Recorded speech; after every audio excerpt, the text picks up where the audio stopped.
Em nome do Pai, e do Filho, e do Espírito Santo. Amém. Olá, queridos, mais um encontro estamos tendo no dia de hoje em torno da tradição da vida de oração da Igreja e que a Igreja nos presenteou de maneira excelente através do Catecismo da Igreja Católica. Você que tem nos acompanhado através desses programas sabem como nós estamos indo passo a passo, aprendendo com a Santa Madre Igreja aquilo que ela nos apresenta sobre a vida de oração. E estamos hoje e vamos hoje fazer esse caminho do parágrafo 2653 ao 2655. Nós vamos nos deparar com duas fontes que Cristo nos apresenta para nos dessedentar através do Espírito Santo. Ou seja, para saciar a nossa sede com essa água viva que é o Espírito Santo. Então nos acompanhe, eu vou falar dessas duas fontes importantes na vida espiritual. Às vezes nós morremos de sede na beira do poço. Às vezes não mergulhamos no poço, às vezes não entramos no poço, às vezes não retiramos essa água preciosa dessas fontes preciosas, porque às vezes ficamos apenas na beira. Então eu vou te ensinar hoje, através do Catecismo da Igreja Católica, quais são as fontes nas quais você pode ir para dessedentar, para saciar a sede que você tem de Deus, a sede que você tem das coisas espirituais. A primeira fonte que o Catecismo nos apresenta, a Palavra de Deus. 2653 ele vai dizer: a Igreja exorta todos os fiéis cristãos com veemência e de modo particular a que pela frequente leitura das Divinas Escrituras aprendam a eminente ciência de Jesus Cristo. Lembrem-se, porém, de que a leitura da Sagrada Escritura deve ser acompanhada pela oração, a fim de que se estabeleça o colóquio entre Deus e o homem, pois a Ele falamos quando rezamos, a Ele ouvimos quando lemos os divinos oráculos. Os padres espirituais, parafraseando Mateus 7,7, resumem assim as disposições do coração alimentado pela palavra de Deus na oração. Procurai pela leitura e encontrareis meditando. Batei orando e vos será aberto pela contemplação. Citando aqui os padres espirituais, os que ensinam sobre a vida de oração. Mas voltando aqui ao que é essencial, queridos, aprender sobre Cristo é aprender através da palavra que o revela, que é a Sagrada Escritura. Isso nos faz lembrar uma frase de São Jerônimo, que ignorar as Escrituras é ignorar a Cristo. Não conhecer as Escrituras é desconhecer a respeito de Cristo. Então é a primeira fonte, é comungar da palavra de Deus. Qual é o espaço que nós damos para essa comunhão com a palavra?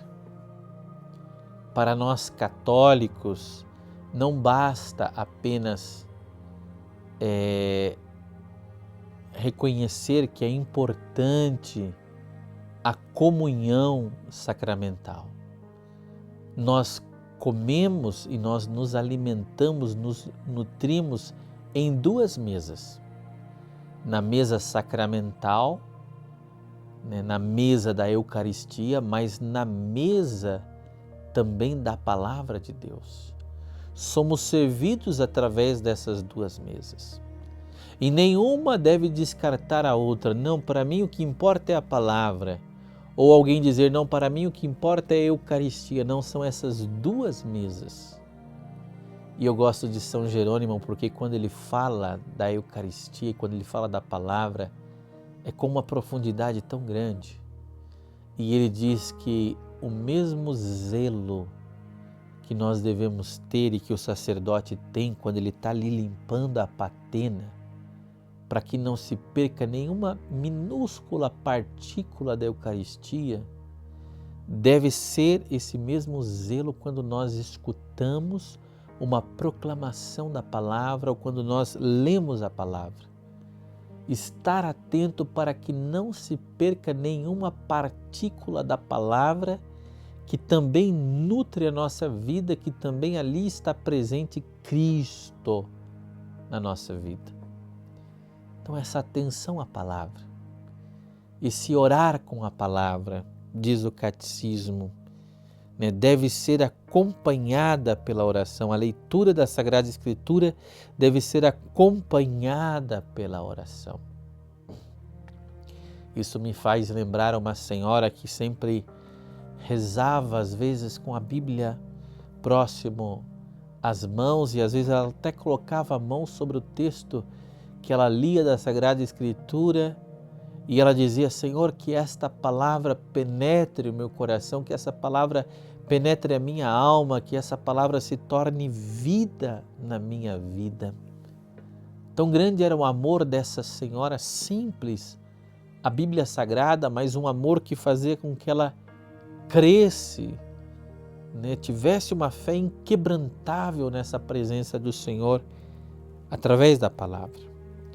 E uma segunda fonte que agora eu quero apresentar para você também é a liturgia da Igreja, 2655, que vai dizer a missão de Cristo e do Espírito Santo, que na liturgia sacramental da Igreja anuncia, atualiza e comunica o mistério da salvação, prolonga-se no coração de quem reza. Os padres espirituais comparam às vezes o coração a um altar. A oração interioriza e assimila a liturgia durante e após sua celebração, mesmo quando é vivida ocultamente. A oração é sempre oração da Igreja, comunhão com a Santíssima Trindade. Olha só que maravilhoso o que a Igreja nos mostra.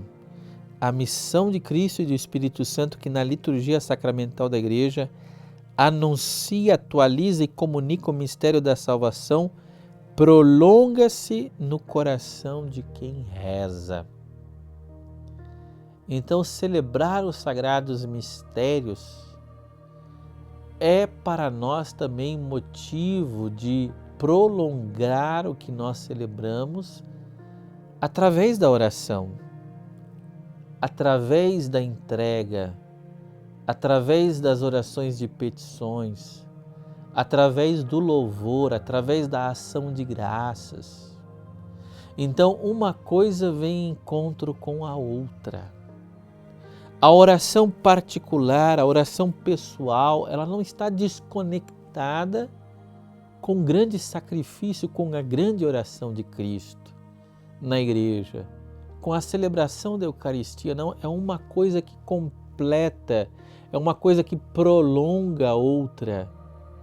Se é verdade que é importante a oração pessoal, a oração particular, é importante que também essa seja nutrida com uma oração comunitária, com uma oração da Igreja.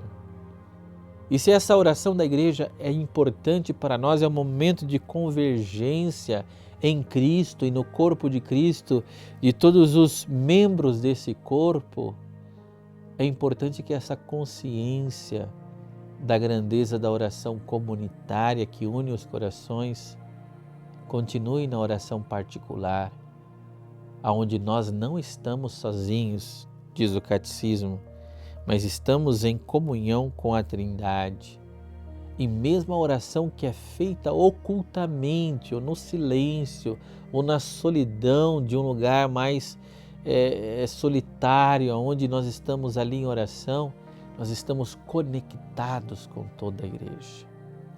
Então essas são as duas fontes, a palavra de Deus e a liturgia da igreja. Alimentar nestas duas mesas a nossa vida interior, a nossa vida espiritual. Essa é a forma católica, podemos dizer, católico no sentido universal e cristão, de viver a espiritualidade. E viver a espiritualidade, a vida interior, a vida no Espírito, a vida em Cristo, através da oração.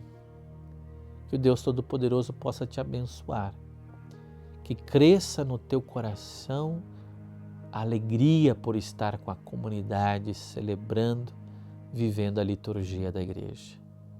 Mas que cresça a fome e a sede no teu coração de também estar em colóquios, em encontros mais permanentes com a palavra de Deus, talvez no silêncio do teu quarto, no silêncio do teu lar, em um momento em que você pode estar ali de coração a coração com o Senhor, através da sua palavra. Que o Deus Todo-Poderoso possa te abençoar sempre e o Espírito seja o grande promotor da vida interior, seja o teu grande mestre para crescer nos caminhos do próprio Espírito, nos caminhos de Deus, nos caminhos da amizade com Ele. Em nome do Pai, do Filho e do Espírito Santo.